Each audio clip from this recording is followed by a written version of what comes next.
This video is sponsored by NordVPN. In 2008, modern Doctor Who was at the height of its popularity. There have been 3 hugely successful back-to-back series, the programming going from strength to strength, even with the departures of Christopher Eccleston and Billie Piper. Series 3 had been a huge hit, but showrunner Russell T Davies wanted to keep the show fresh by introducing a new companion for Series 4. Originally he wanted to create a companion called Penny Carter, who was based on one-off runaway bride character Donna Noble. But when it turned out that Catherine Tate was open to returning to the show, Davies just decided to simply bring Donna back as a full-time companion. After entertaining some varied ideas for the Series 4 opener, Davies eventually settled on the idea of a story based around the weight loss industry, which became Partners in Crime. This story reunites the Doctor and Donna as they both investigate the mysterious adipose industries, who sell a seemingly miraculous weight loss pill. After the significant momentum Doctor Who had garnered over the course of 3 years, was Partners in Crime able to keep the good streak going? Me again. Now, people might like the episode Partners in Crime, but do you know what people don't like? Cybercrime. Yes, as the internet becomes more prevalent, so does stealing data and hacking. But what if there was a simple service that could protect you online without breaking the bank? Well, have I got good news for you, because NordVPN has you covered. Nobody likes to be tracked or watched online, so a VPN is able to mask your online information and keep you safe from anyone trying to steal it. Without a VPN, your information is wide out in the open and unsecured, especially if you're using public Wi-Fi. However, NordVPN is the most secure and powerful VPN, with over 5,400 servers across 59 countries, so you're in safe hands. It's kind of like the Doctor for the internet, shielding you and keeping your sensitive data safe. However, one of the other amazing features of Nord is the ability to trick websites into thinking you're in a completely different country, allowing you to stream region-exclusive shows on streaming services, or buy games on Steam for region-specific prices. I often hear from viewers asking how they can watch British shows like Doctor Who or Torchwood, because they don't have it readily available where they live. Well, with Nord you can just set your location to another country, and you'll be able to watch them on iPlayer. It's as simple as that. They removed Doctor Who from Netflix, but there's nothing to fear, because you can just VPN into England and watch it on iPlayer just fine. It's great being able to virtually travel all over the world, which is especially handy if you need to bypass internet censorship, one of Nord's other specialities, unblocking websites you wouldn't usually be able to get to from your country. I've actually been using NordVPN myself for a couple of years now, and it's honestly worth getting because it's so useful. It makes you feel a lot safer and more secure, along with giving you those perks of region-free media. You can get NordVPN now with a huge discount by going to www.nordvpn.com/Harbo and using the coupon code Harbo. You'll even get 1 extra month completely free if you sign up to a 2-year plan, and you'll be protected by their 30-day money-back guarantee. It's such a great deal that allows you to get so much more out of the internet, so a big thank you to NordVPN for sponsoring this video, and again, that's the code Harbo for a great discount and 1 month free on top of your 2-year deal. Now, on with the review. The intro of Partners in Crime is actually very reminiscent of Rose and Smith & Jones, the 2 previous new companion first episodes. It's a familiar way of introducing a companion, because both Rose and Martha were introduced in this kind of way during the openings of their episodes. So your mind kind of snaps into place and remembers it as this setup. However, I feel like the best part about this intro are the parallels it draws between Donna and the Doctor, both of them setting their eyes on this same target, but with their own unique approaches. Donna tries to go through the official above ground channels, but the Doctor just sneaks in round the back. I think it's a great way of showing how much the Doctor influenced her in The Runaway Bride, how he had this lasting impression on her and shaped what she does now. If anything, their time apart has made them better for each other, because they've become so similar. And that's the main theme of the episode, how much these 2 characters need each other, exploring how they're almost incomplete without one another. Donna is the perfect conduit for this because she turned down the Doctor's offer of travelling. She's a character who is older than most other Doctor Who companions, but Partners in Crime is able to make her very relatable, especially because of that scene where Sylvia is nagging her for not getting a job. I feel like everyone can relate to having this kind of influence in your life, a parent or a guardian who just won't stop bothering you about these things. Even though it continues that strange pattern of Davy's era companions having snarky and unlikable mothers, it's good for showing Donna's life, illustrating why she wants to meet the Doctor again, because nothing she does in her day-to-day life can possibly compare. She just wants to escape from this mundane life and her responsibilities, which again I think we can all relate to. Donna almost lives in a post-Doctor world, having seen a glimpse of these wonders and walked away from it. Sylvia is that representation of the life she wants to run from, but Wilf is the representation of that hope and optimism Donna has for meeting the Doctor again. Where's she gone then? Where's that girl, eh?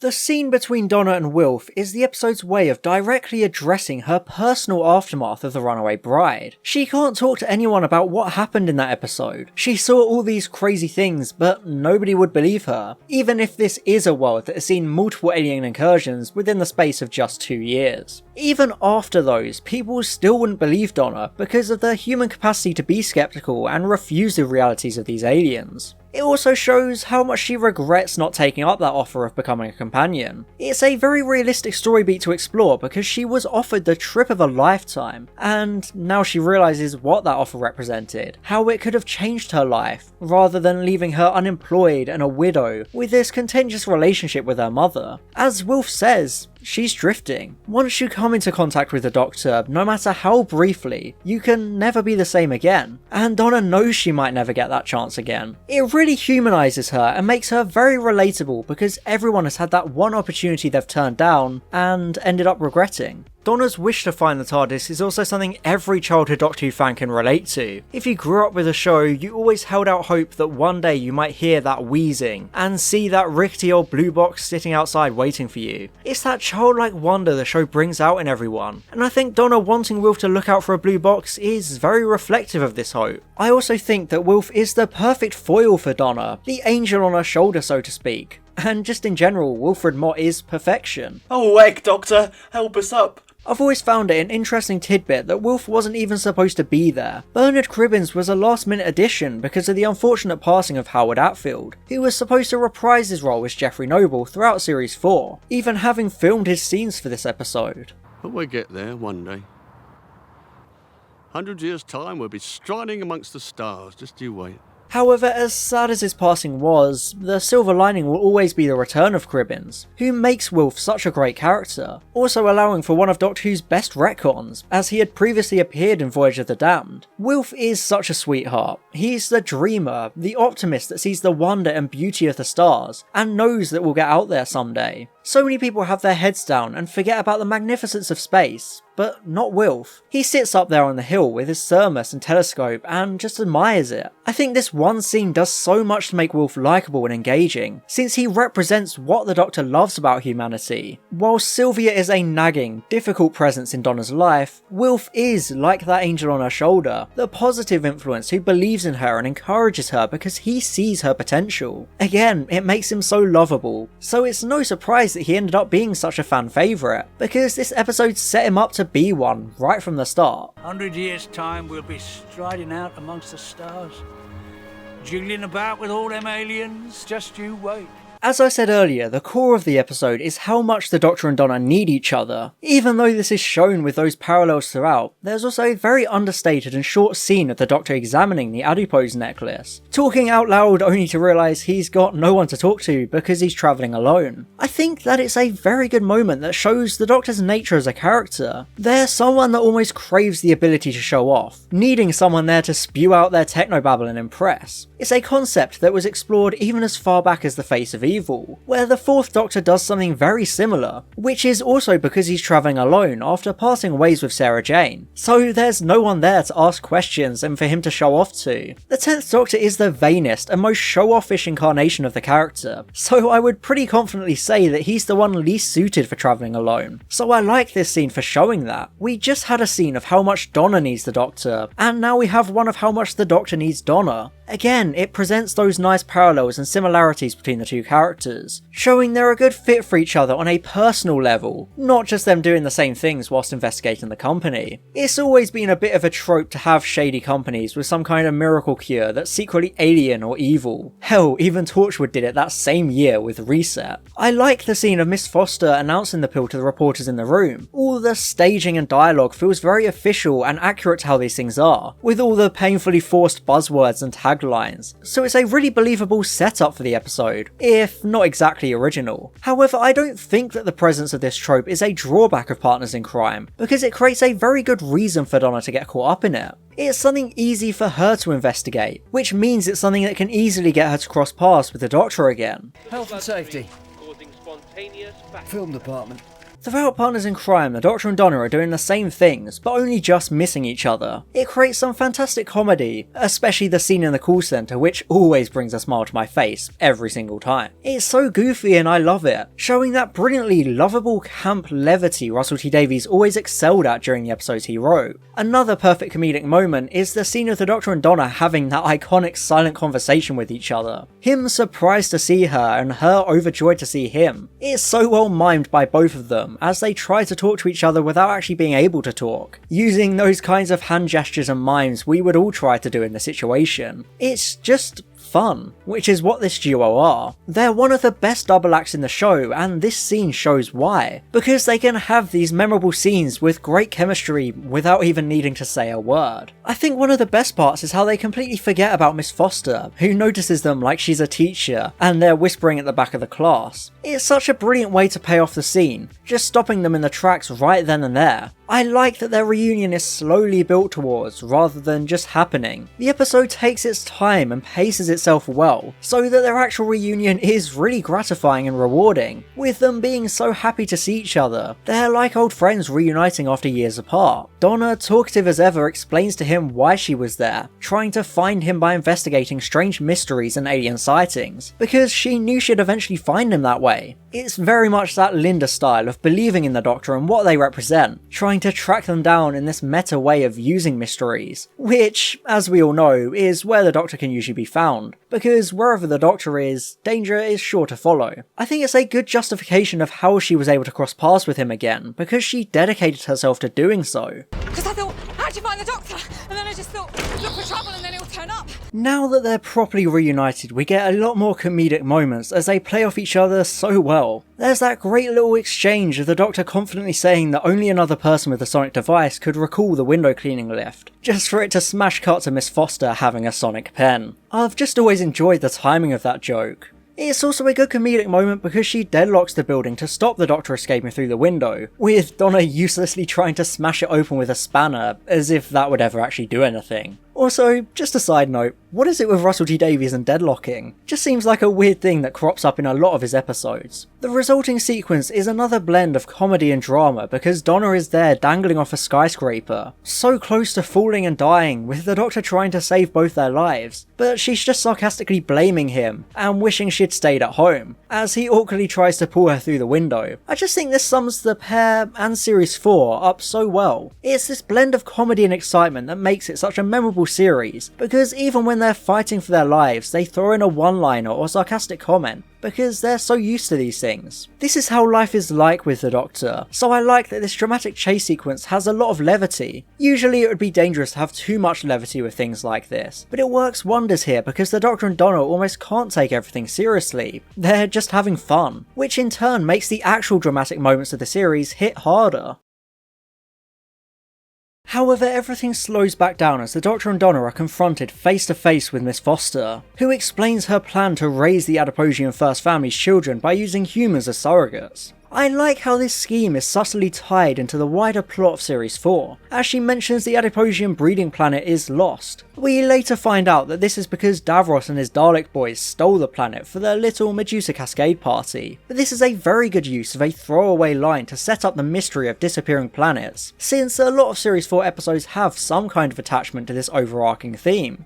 However, one gripe I have with this plan is that, according to David Tennant and actor Sarah Lancashire, Miss Foster is a morally ambiguous character because of this plan. But I just personally don't see it. Even though she's just doing her job, the way she goes about it definitely isn't very moral at all, because the whole time she's acting pretty evil if you ask me. I mean, one of the first things she does in the story is demand her workers sell 100 pills a day rather than 40, threatening their jobs if they fail to do that. Anyone working in a corporate setting knows higher-ups exactly like this, who demand more and more than what you're capable of doing, because they either don't understand or just don't care. It's almost like she works for a video game company or Rooster Teeth, horribly crunching her workers into the ground. Nobody likes people like this, so it sets her up as a villainous presence. The adipose themselves are cute little creatures who aren't evil, they're just her dirty little secret. She's the evil one and they're not, since she sends out Right Said Fred to recapture the premature adipose. These premature births tip Miss Foster off to there being a mole, and I like this misdirect in the plot.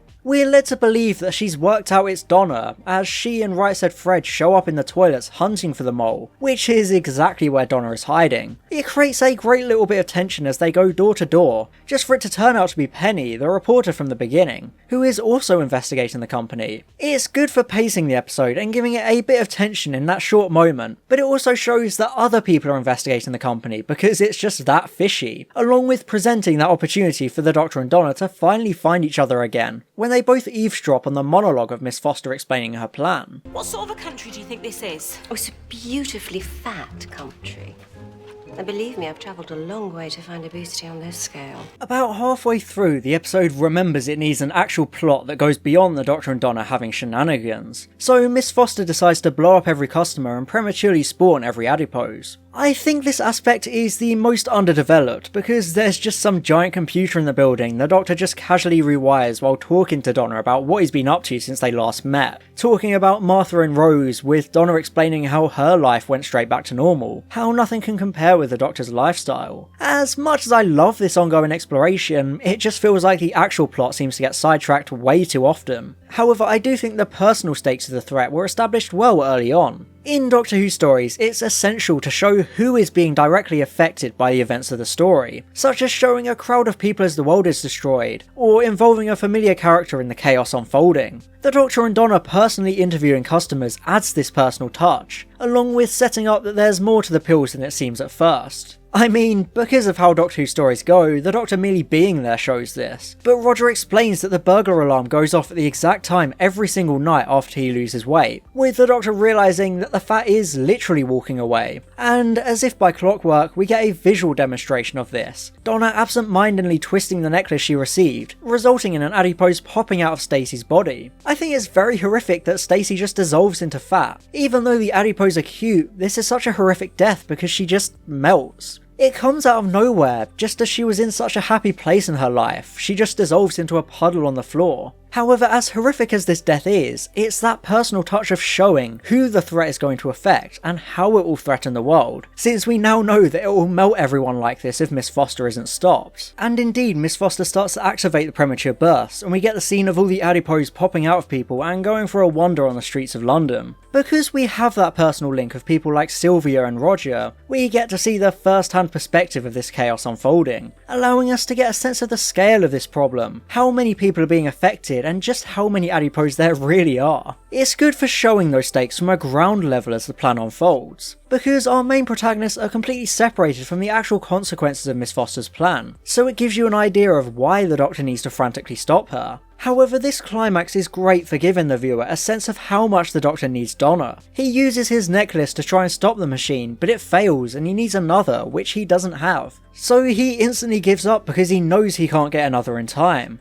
He's defeated and certain that he's failed. It's important to remember his headspace here. He's pretty fresh off the back of losing the only other Time Lord in existence, and failing to save Astrid after her death on the Titanic. He's at a very low point in his life and doesn't have the same level of confidence in his abilities anymore, but Donna is there as almost his other half in a sense, since she also has a necklace, so the Doctor can actually save the day thanks to her. It shows her importance to him, why he needs her so much, because she's like his Wilf. She's this positive force in his life that believes in him and helps him achieve his best, never giving up on him. And speaking of Wilf, I love the shot of the adipose ship descending upon London. It looks so big budget and well realised, looming over the building. It's exactly the kind of visual you see in your head when you think about aliens, which makes it even funnier when it cuts to Wilf on his hill, listening to music and looking the wrong way, completely missing this giant spaceship. However, as cute as the adipose are, they're actually a good moral reflection of the Doctor. The last time he and Donna met, he drowned the Ragnos children alive out of anger and vengeance. But here, he doesn't want to kill the adipose because they're just children and don't deserve to die. It's a good mirror of those two episodes, and it's definitely intentional, because Donna observes it and suggests Martha was the reason for the change. And I would say she's absolutely right. When he met Donna and then Martha, he was adamant on travelling alone and still had loads of pent-up anger and guilt about Rose, leading him to lash out. Throughout series 3, he began to mellow and enjoy life again, seeing what it had to offer, and he became a much more forgiving person, like offering to take the Dalek hybrids to a new planet, and even forgiving the Master for everything he did in the finale. As the audience, we didn't really notice this subtle journey because we were experiencing it with the Doctor, but Donna is a face from his recent past, who saw that anger and pain he had from losing Rose. She's a great outside presence to observe this change in him, which I just think is a really good aspect of the episode. He even tries to save Miss Foster from her Looney Tunes death, again showing how he's more forgiving and has very much become a second chances kind of man now. So let's just chalk that Christmas Invasion line up to post-regeneration madness. This change is also explored during the post-action, with the emotional scene of the Doctor trying to explain the difficulties of travelling with him, almost trying to get rid of any potential issues before they can happen. As much as I hate the unrequited love plotline of Series 3, this is another way of showing his growth as a character and how he's learned from that experience. He acknowledges that it was his fault Martha fell for him. He never had a frank talk with her like he does with Donna here, so this shows his growth well. And then, almost to get out of this emotional, dramatic cul-de-sac, we get that memorable exchange that is just such a great summary of the Doctor and Donna as a duo. You just want to mate. I just want a mate. You're not mating with me, sunshine. Then there's that absolutely spine-chilling moment, as Donna puts her mum's car keys into a bin and runs over to a blonde woman to tell her to let Sylvia know when she arrives. But then the woman turns around and it's Rose, with the iconic score of Doomsday playing as she walks away and fades into thin air. Regardless of what you think about Rose, this is such a huge and shocking moment, because you know it's impossible for her to be there. It just feels wrong. She's supposed to be in a parallel Earth, but here she is, walking in our own world. The use of Doomsday has those negative connotations, because the last time we heard it, she was being stranded on that parallel world without any way back. So hearing it now stops it being an "oh neat, Rose is back" moment, and makes it more of a "oh my god, Rose is back" moment. This isn't someone like Martha or Sarah Jane coming back. This is a character that should never be able to come back. It gives you a sense that there's more going on than we think. There's something much bigger at play if Rose Tyler is able to walk among us once again. Obviously, it requires that knowledge of Series 2 to work, but it's such a sobering and amazing reveal because of how unexpected it is. It was even left out of preview screenings, so the press had no idea either, which I just think is fantastic because it makes that surprise so much more notable and shocking. Even though it was known Rose would be back in Series 4, this scene wasn't known about or leaked, so it's a genuine surprise to set up her return later. Another good, albeit much more subtle piece of setup is the Easter egg of the taxi having the Atmos sticker, which is the plot point of the Centauron two-parter in Series 4. I've spoken a lot in the past about the world building and cohesion of the Russell T Davies era, but it really does add a lot to the period of the show.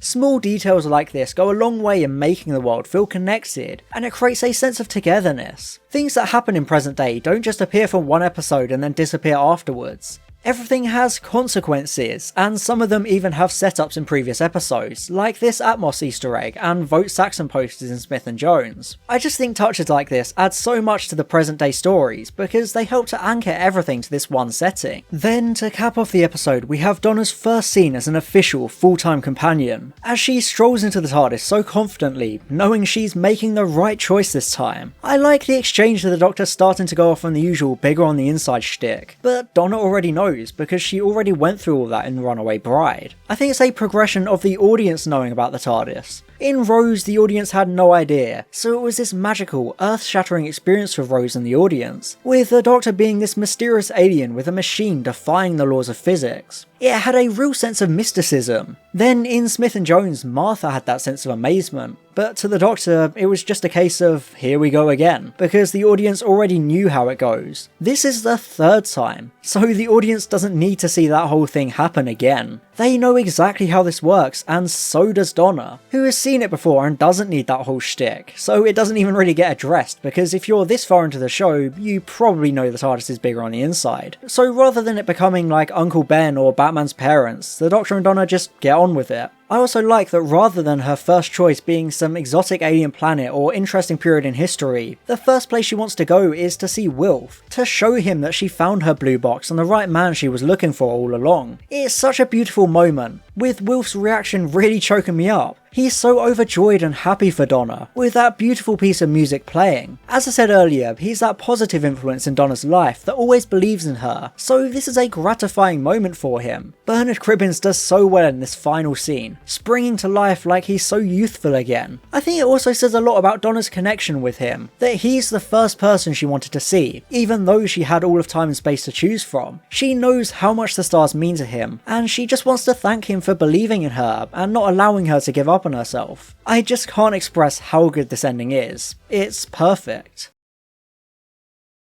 A lot of people really like Partners in Crime, and I think it's a pretty solid episode that does a good job of setting up the rest of Series 4. Unfortunately, the biggest issue of the episode is that it gets way too sidetracked and doesn't really do much with its plot. However, I don't think that matters too much, because it's all about the Doctor and Donna reuniting. No matter what the plot was, it was always going to have been overshadowed by the reunion of these two larger-than-life characters, so I appreciate that the episode didn't try to overstuff the plot with other elements. I know a lot of people hated Donna and the Runaway Bride because of her overly sarcastic and confrontational personality, so when Catherine Tate's return was announced, a lot of people were very skeptical and hesitant about it, but I think Donna is very likeable and relatable in Partners in Crime. Sure, she still has that sarcasm and confrontational nature, but it's toned down enough and used well for comedy, whilst her more likeable character traits are introduced here, with that exploration of the life she wants to run from, and her great relationship with her granddad. She feels more grounded and like an actual person, which is a very good direction for the character to take, because she's more mature, so has a different worldview and perception of the Doctor compared to Martha and Rose. This exploration of Donna really makes the episode tick in my opinion, so I'd give it a B on the Series 4 tier list. It's a fun and enjoyable adventure, pretty much what you'd want from an opening episode like this. The jokes are great, the acting is brilliant, and it even has that new theme arrangement that's probably my favourite of the show's history, since it always gets me so pumped up and ready. Sure, Partners in Crime isn't perfect, but I think it really sets the tone for Series 4, and does everything it needs to do with a really smooth and enjoyable experience.